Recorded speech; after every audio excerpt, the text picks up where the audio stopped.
साधारणतः सरकारच्या वतीने हे वारंवार सांगितलं जातं की जे खत आवश्यक असेल तेच विकत घेण्याची अनुमती शेतकरी आणि शेतकऱ्यांना आहे।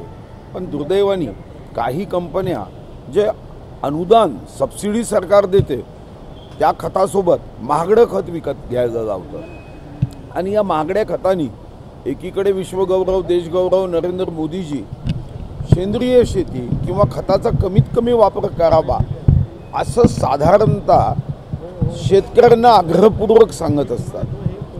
पण दुर्दैवाने महागडं खत विकत घ्यायचं, लिंकिंग करायचं, महागडं खत घेतल्याशिवाय सबसिडीचं खत आम्ही देणार नाही ही भूमिका घ्यायची, हा जीवनावश्यक वस्तू कायद्यानुसार गुन्हा आहे। आणि यासाठी आम्ही परवा पोलीस स्टेशनमध्ये रिपोर्ट दिला आणि आजपासून जर FIR दर्ज झाली नाही तर आंदोलन करण्याचा निर्णय केला होता।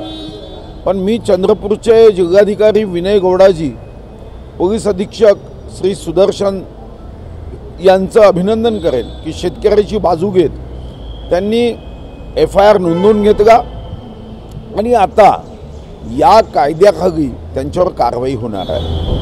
सर, मोठ्या प्रमाणात लिंकिंगमुळे खत विकले जातात, त्यामुळे कृषी दुकानं सुद्धा आता असे ओस पडलेले आहेत। त्यांनी आंदोलन सुद्धा केलं होतं, एक दिवसाचा बंद सुद्धा पुकारला। नाही, निश्चितपणे, कारण काल मग साधारणतः महाराष्ट्राच्या कानाकोपऱ्यातून 100पेक्षा जास्त फोन आले याच विषयावर की लिंकिंगच्या बाबतीत आमची बाजू तुम्ही अजून आग्रहपूर्वक मांडा आणि यावर कडक कारवाई करा। हे कंपनी खत कंपन्यांचे मालक जर अशा पद्धतीने शेतकऱ्यांना लुटतील, एक तर शेतकऱ्यांकडे हातामध्ये पैसा कमी असतो आणि त्यांना 10,000चं खत घ्यायचं, तुम्ही त्यांना सांगता 10,000 सोबत आमचं 30,000चं खत घ्या, अशक्य आहे। हो, हा महाराष्ट्र लेवलचा प्रश्न आहे। चंद्रपूरच्या शेतकऱ्यांसाठी तुम्ही उचलला त्यांच्या हिताचा प्रश्न, परंतु विधानसभेत उचलणं गरजेचं आहे की राज्यातल्या शेतकऱ्यांना हा समस्या आहे। काही काळात आर्टिफिशियल शॉर्टेज पण निर्माण केला जातो DAP सारखा जर लिंकिंग घेतलं नाही तर। विधानसभेतही उचललं जाईल। मी लक्षवेधी टाकली आहे आणि लक्षवेधी टाकून यावर माननीय अध्यक्ष महोदयांना मी स्वतः व्यक्तिगत भेटून विनंती केली आहे की शेतकऱ्यांच्या प्रश्नाला तुम्ही प्राधान्य द्या। भाऊ, ठाकरे गटाला कुठेतरी भाजपमध्ये कोंडी होत आहे अशा पद्धतीने माझी कधीच कोंडी होत नाही हो। प्रणाम करो इस धरती को जिसने हमको जन्म दिया, नमस्ते सदावत्सले। माझी कोंडी कशी होईल? चांगले विषय गोरगरिबांचे मांडण्यासाठी या राजकीय पक्षाची स्थापना झाली आणि म्हणून शेतकरी गोरगरिबांचे प्रश्न मांडणे याच्यामध्ये गैर नाही।